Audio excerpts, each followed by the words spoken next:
तो अभी हमने न्यूमेरिकल्स की तरफ बढ़ना है और एग्जाम्पल के थ्रू समझने वाले हैं कि बेसिकली एल्गोरिदम चलता कैसे है और क्या क्या चीज़ें हैं इसमें। तो अब हमने सबसे पहले जो एग्जाम्पल लिया है, 2 एग्जाम्पल लेने वाले और सबसे पहला एग्जाम्पल ये है, दैट इज 867 एंड 255। अब यहाँ पे हम देखेंगे कि ए कौन सा होगा और 255 कौन सा होगा, बी होगा या ए होगा। ठीक है, इन दोनों में बड़ा है ऑब्वियसली 867 इज ग्रेटर देन 255। ठीक है, समझ में आई बात। तो अब ये ग्रेटर है किससे, 255 से, तो ऑब्वियसली आपका ए ये होगा और बी ये हो गया। समझ में आ गई बात। तो जो भी ग्रेटर नंबर होगा वो होगा आपका ए। फॉर्मूला हम साइड में लिख लेते हैं, A is equal to B cube plus R. ठीक है, अब देखो यहाँ पे कैसे आएगा, यहाँ पे कैसे आने वाला है, 867 इज इक्वल टू 255 इंटू, अब यहाँ पे क्या करें। ठीक है, अब 255 को अगर मैं 3 से मल्टीप्लाई करूं तो कुछ रिमाइंडर बच जाता है। तो अब हमने 255 को 3 से मल्टीप्लाई किया तो कितना निकलेगा, देखो 255 को अगर हमने 3 से मल्टीप्लाई किया तो वो लगभग निकलता है, तो अब यहाँ पे कौन सा कैलकुलेशन आया, 765, राइट। अब 765 है तो अगर हम इसमें से माइनस करें तो रिमाइंडर आ जाएगा हमारा, ठीक है, जो कि होगा हमारा 102।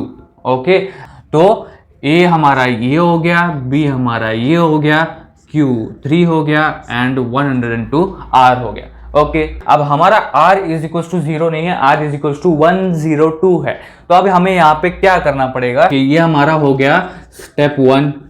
ठीक है, ये हमारा स्टेप 1 हो चुका है। अब हमें बढ़ना है स्टेप 2 की तरफ। तो अब हमारा यहाँ पे क्या है, ये B है, ये R है। ठीक है, तो आपको अभी समझ में आ ही गया होगा कि यहाँ पे R हमेशा छोटा क्यों होने वाला है, क्योंकि यहाँ पे मल्टीप्लाई होने के बाद जो भी बचता है वो हमारा R में आता है, तो वो हमेशा ऑब्वियसली छोटा ही होने वाला है, स्मॉलर वैल्यू ही होने वाला है R का। जैसे कि मैं बोला था, अगली स्टेप में क्या होगा, 255 A की जगह पे आ जाएगा और 102 हमारा किसकी जगह पे आ जाएगा, B की जगह पे।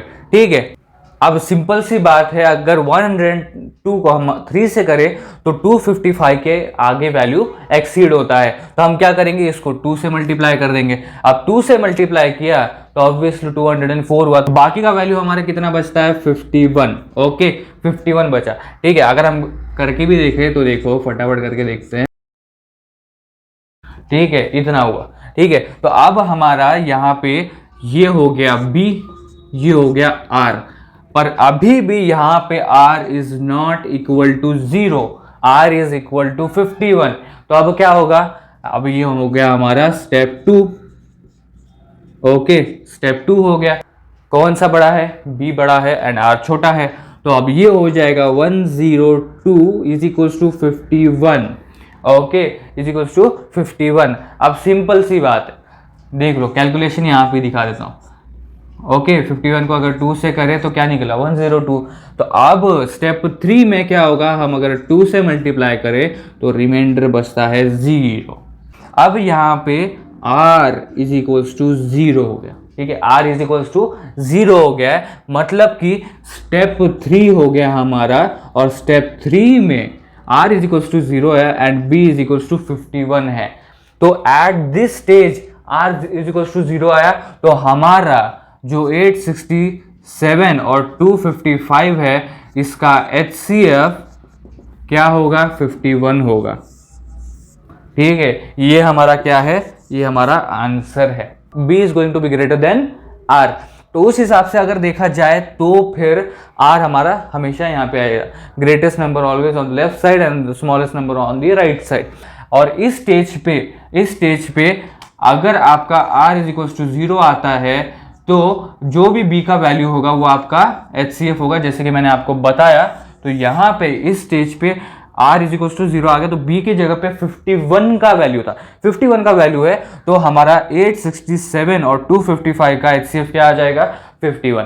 तो इस तरीके से ये पूरा का पूरा एल्गोरिदम चलता है और न्यूमेरिकल्स में इस तरीके से आपको जाना है। अब ये सारी चीजें तो मैंने आपको समझा दी, स्टेप 1, स्टेप 2, स्टेप 3। अब सीधा सीधा हम डायरेक्ट एक और न्यूमेरिकल करते हैं जिसमें हम फटाफट कैलकुलेशन करेंगे और वहां पे आपको फिर मैं बताता हूँ कि इसमें कैसे जाएंगे।